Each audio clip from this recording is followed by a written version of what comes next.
Bismillahirrahmanirrahim.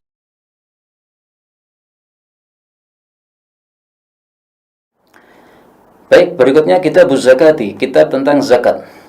Zakat ini ada dua makna. Makna yang pertama adalah kebersihan atau pensucian, karena zakat ini sifatnya adalah mensucikan atau membersihkan harta yang kita zakati. Kemudian makna yang kedua adalah an-nama, yaitu bertambah. Karena harta itu dengan dizakati maka dia akan ditambah berkah oleh Allah Subhanahu wa taala. Jadi zakat mempunyai dua sifat ya, sifatnya adalah membersihkan harta dan juga memberkahkan harta. Al-hadits tsalits asyar, hadis yang ke-13, wa an Ummi Salamah radhiyallahu anha annaha kanat talbasu awdahan. Ummu Salamah memakai khalkhal. Awdah itu adalah apa namanya? Gelang kaki ya. Min dahabin, dari emas. Dan ini menunjukkan bahwa wanita boleh memakai gelang kaki, tidak ada masalah. Faqalat, maka dia bertanya, ya Rasulullah, akanzun huwa? Apakah itu merupakan simpanan? Maksudnya apakah ini adalah simpanan yang diancam oleh Allah Subhanahu wa taala di dalam Al-Qur'an, yaitu pada surat At-Taubah ayat 34. Walladzina yaknizuna adh-dhahaba wal fiddata wa la yunfiqunaha fi sabilillah fabashshirhum bi'adzabin alim. Orang yang menyimpan harta emas perak, tidak mau infakkan di jalan Allah, berilah kabar gembira mereka dengan siksaan yang menyakitkan, yaitu di akhirat nanti akan disiksa dengan emas peraknya tersebut. Nah, maka Nabi menjawab, faqala idza addaiti zakatahu, kalau kamu sudah tunaikan zakatnya perhiasan ini, falaisa bikanzin, maka itu bukan termasuk simpanan yang diancam oleh Allah tadi. Hadis riwayat Abu Daud dan Daruqutni dan disahihkan oleh Al-Imam Al-Hakim. Qala al-jumhur laisa fil halyil musta'mali zakatun. Di sini saya tambahan musta'mal nih.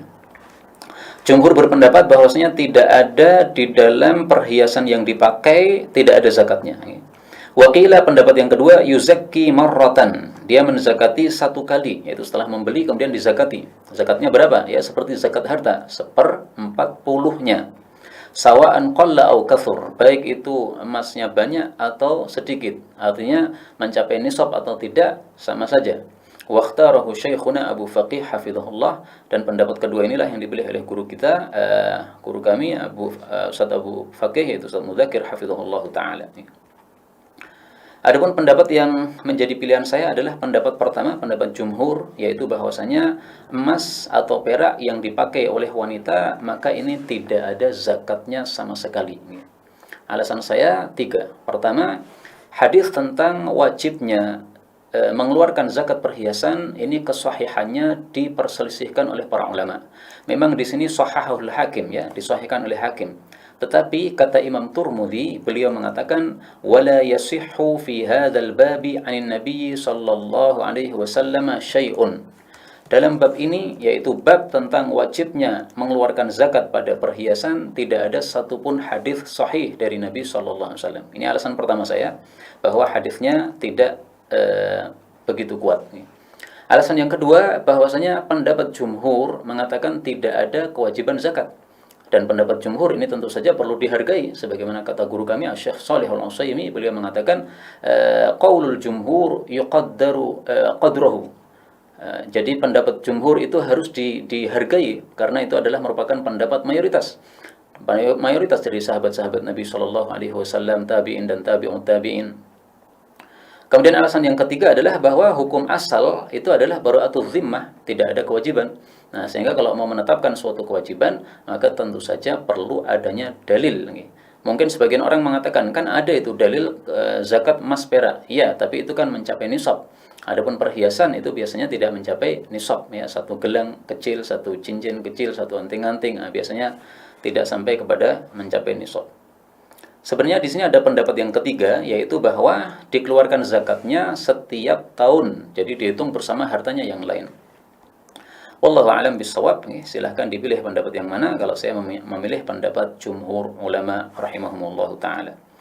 Berikutnya al-hadithur rabi' asyar, hadis yang ke-14. Wa an Abi Sa'id al-Khudri radhiyallahu anhu qala ja'at Zainab imra'atu ibni Mas'ud faqalat ya Rasulullah innaka amarta al-yawma bis-sadaqah wa kana 'indi huliyyun li fa aradtu an atasaddaqa bihi fa za'ama ibnu Mas'ud annahu wa waladahu. Ini tertulis wa waladuhu, salah mestinya wa waladahu ahaqqu man tasaddaqtu bihi alaihim. Faqala an-nabiy sallallahu alaihi wasallam sadaqa ibnu Mas'udin zawjuki wa waladuki ahaqqu man tasaddaqti bihi alaihim, rawahu al-Bukhari. Abu Sa'id Al-Khudri menceritakan telah datang Zainab istrinya Abdullah bin Mas'ud radhiyallahu anhu. Dan untuk diketahui aja bahwa Ibnu Mas'ud ini dalam biografi disebutkan tingginya itu hanyalah sekitar 1 hasta, ya, jadi pendek sekali beliau. Kemudian istrinya ini mengatakan, ya Rasulullah, sesungguhnya engkau memerintahkan kepada kami pada hari ini dengan sedekah, dan adalah saya memiliki perhiasan milik saya sendiri, maka saya ingin untuk bersedekah dengannya. Maka berkatalah Ibnu Mas'ud, yaitu suaminya, bahwa dia dan anak-anaknya paling berhak orang yang aku sedekah kepada mereka. Maka Nabi Shallallahu Alaihi Wasallam bersabda, benar kata Ibnu Mas'ud, suamimu dan anak-anakmu itulah yang paling berhak untuk kamu sedekah kepada mereka. Hadis riwayat Al-Imam Al-Bukhari. Hadis ini menunjukkan bahwa wanita boleh sedekah kepada suaminya. Demikian juga wanita boleh mengeluarkan zakatnya kepada suaminya. Adapun kalau dibalik tidak boleh, ya. Zakat diberikan oleh suami kepada istri tidak boleh. Kenapa dibalik tidak boleh? Karena seorang suami wajib untuk menafkahi istrinya. Sehingga kalau dia keluarkan zakat kepada istrinya, itu berarti dia semacam lepas tanggung jawab, yaitu tidak mau menafkahi istrinya, sudah mencukupkan diri dengan zakat yang dia berikan. Nah, sehingga para ulama fikih mengatakan suami tidak bisa memberikan zakatnya kepada istrinya. Tapi istri memberikan zakatnya kepada suaminya bisa. Kenapa? Karena istri tidak wajib untuk menafkahi suami. Misalnya suami miskin, istrinya kaya. Nah, sebagaimana Ibnu Mas'ud ini memang beliau miskin, ya. Sementara Zainab ini cukup punya perhiasan banyak, mungkin dia dari keturunan orang kaya sehingga dia masih punya perhiasan banyak, maka dia sedekah atau zakat kepada suaminya tidak ada masalah. Kemudian juga ada pengecualian. Boleh seorang suami memberikan zakatnya kepada istri apabila istrinya itu sebagai gharim. Sebagai apa? Gharim. Allah Subhanahu wa taala mengatakan, innamas shadaqatu lil fuqara'i wal masakin wal 'amilina 'alaiha wal mu'allafati qulubuhum wa fir riqabi wal gharimina wa fi sabilillah wa sabil. Nah, kondisi gharim ini, kalau seorang istri misalnya punya bisnis kemudian bangkrut karena ditipu orang, banyak hutangnya, nah maka suaminya boleh memberikan zakatnya kepada istri tersebut sekedar untuk melunasi hutang yang menjadi tanggungan dia, okay? Tetapi kalau untuk sebagai dia karena orang miskin, maka tidak bisa. Kemudian dari hadis ini juga kita ambil pelajaran bahwa seorang wanita dia diperbolehkan untuk mensedekahkan harta milik dia sendiri. Tidak perlu minta izin kepada suaminya. Dan ini pendapat mayoritas para ulama. Adapun minta izin kepada suami yang disebutkan oleh Nabi dalam hadis yang lain, itu maksudnya adalah sebagai adab. Jadi bukan sebagai kewajiban secara hukum, tapi hanya sebagai adab saja. Ya, adabnya seorang istri bilang kepada suaminya kalau dia mau menyedekahkan sesuatu dari harta milik dia sendiri. Hadis berikutnya al-hadis al-khamis asyar, hadis yang ke-15, wa an Aisyah radhiyallahu anha qalat qala an-nabiy sallallahu alaihi wasallam idza anfaqatil mar'atu min ta'ami baitiha ghayra mufsidatin kana laha ajruha bima anfaqat wa li zawjiha ajruhu bima iktasaba wa lil khazini mithlu dhalik wa la yanqusu ba'duhum ajra ba'din syai'a, muttafaqun alaih. Rasul sallallahu alaihi wasallam bersabda, apabila berinfak seorang wanita dari makanan yang ada di rumahnya tanpa merusak, maka bagi dia pahala dia dengan sebab apa yang dia infakkan, dan bagi suaminya pahala dia dengan sebab apa yang dia usahakan, yaitu makanan yang ada di rumahnya kan yang membeli adalah suaminya. Dan bagi khazin, yaitu penjaga hartanya suami, yaitu yang bagian membawa hartanya suami tadi, mithlu dzalik, semisal itu juga dia dapat pahala karena ikut andil. Dan tidaklah sebagian mereka mengurangi pahala sebagian yang lain sedikit pun juga. Hadis muttafaqun alaih. Hadis ini menunjukkan bahwa seorang istri boleh menginfakkan harta yang ada di dalam rumahnya, yaitu harta suaminya, apabila syaratnya adalah ghairu mufsidah, tidak merusak. Ada orang miskin datang ketuk pintu minta-minta, misalnya dikasih 2.000. Nah, ini kalau adab mengatakan bahwa 2.000 tidak ada masalah, tidak merusak keuangan suami. Nah, berarti tidak ada masalah seperti ini. Tapi kalau memberikan 20.000 atau 200.000, nah ini tergantung orangnya. Ya, kalau memang suaminya itu uangnya sangat banyak sekali, sehingga dia memang mengizinkan istrinya kalau ada orang miskin kasih 20, nggak ada masalah. Tapi rata-rata biasanya pengemis itu cukup dikasih 1.000, 2.000 atau sekitar itu. Sehingga yang dimaksud ghairu mufsidah ini kembali kepada adat ya. Bagaimana dianggap itu merusak harta suami, bagaimana itu tidak dianggap sebagai merusak harta suami. Tergantung adat dan juga kemampuan atau keuangan suami. Kemudian hadis ini menunjukkan juga bahwa infak yang dilakukan oleh seseorang, maka siapapun yang ikut andil di dalam infak tadi, dia mendapatkan pahalanya. Istri mendapatkan pahala karena dia memberikan infak tadi kepada si miskin yang minta-minta.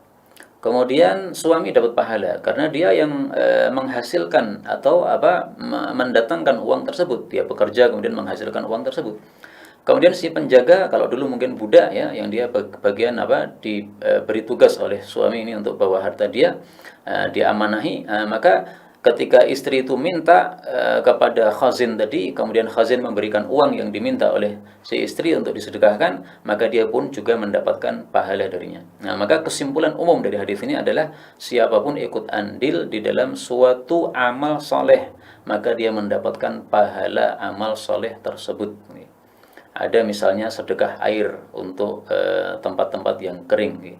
Nah, itu yang mendapatkan pahala tidak hanya yang sedekah saja, yang menyebarkan infonya, kemudian juga yang menghasung orang-orang untuk bersedekah juga, kemudian yang mengirim sedekah itu ke tempat tersebut, atau yang jadi sopirnya, atau yang membuat iklannya, itu semuanya karena dia ikut andil dalam kebaikan, maka dia mendapatkan pahala dari Allah Subhanahu wa Ta'ala. Inilah fadilah Islam. Islam sangat menghargai orang yang bekerja, sehingga siapapun yang punya andil dalam suatu kebaikan, dia mendapatkan pahala kebaikan itu juga.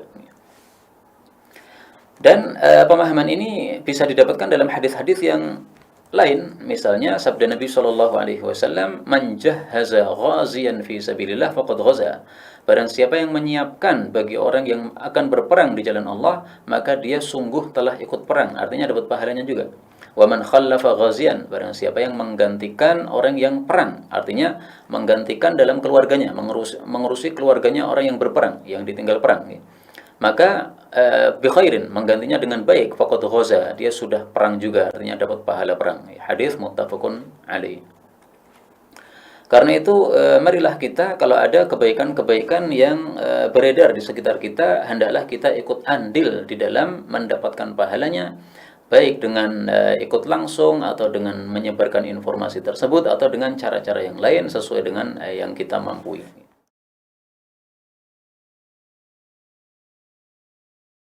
تقبل منا إنك أنت السميع العليم وتب علينا إنك أنت التواب الرحيم اللهم نحمدك حمدا شاكرين حمدا ناعمين حمدا يوافي نعمه يكافئ مزيدا يا ربنا لك الحمد ولك الشكر كما ينبغي لجلال وجهك الكريم ولعظيم سلطانه اللهم صل وسلم وبارك على رسولك الكريم نبينا محمد وعلى آله وصحبه أجمعين اللهم اجعلنا من أهل القرآن waj'alil Qur'ana sahiban lana fid dunya wa syafi'an lana fil akhirah. Ya Allah, jadikan kami termasuk ahli Al-Qur'an. Jadikan Al-Qur'an sebagai sahabat kami di dunia, syafaat bagi kami di akhirat. Allahumma nawwir ya Allah qulubana binuril Qur'an. Ya Allah, sinari hati kami dengan cahaya Al-Qur'an. Wa nawwir akhlaqana binuril Qur'an. Ya Allah, sinari akhlak kami dengan cahaya Al-Qur'an. Allahumma nawwir hayatana binuril Qur'an, a'ilatana binuril Qur'an, quburana binuril Qur'an. Ya Allah, sinari kehidupan kami dengan cahaya Al-Qur'an. Sinari keluarga kami dengan cahaya Al-Qur'an. Sinari alam kubur kami kelak dengan cahaya Al-Quran. Allahumma ya arhamar rahimin, taqabbal minna jami' amalina salihah. Ya Allah, mohon terima seluruh amal kami, jadikan itu soleh dalam pandangan-Mu ya Rabbal Alamin. Rabbana yassir lana wa la tu'assir alaina. Ya Allah, mudahkan semua urusan kami, jangan berikan kesulitan pada kehidupan kami. La tada'lana fi maqamina hadha dhanban illa ghafartah. Jika ada pendosa hadir di ta'lim ini, jangan biarkan dia meninggalkan tempat ini ya Allah, kecuali Engkau telah ampuni segala dosanya. Wala hamman illa farajta. Jika ada yang tengah gelisah, jangan biarkan dia meninggalkan majlis ini kecuali Engkau telah tenangkan keadaan hatinya. Allahumma wala maridan illa syafaitah. Jangan ada ya Allah orang sakit di tempat ini kecuali Engkau sembuhkan penyakitnya. Allahumma ya Allah, Allahumma ya Allah, Rabbana atina fid dunya hasanah wa fil akhirati hasanah wa qina adzabannar. Bifadlika subhana rabbika rabbil izzati amma yasifun. وسلام على المرسلين وآخر دعوانا سبحانك اللهم وبحمدك أشهد أن لا إله إلا أنت نستغفرك ونتوب إليك والحمد لله رب العالمين ثم السلام عليكم ورحمة الله وبركاته.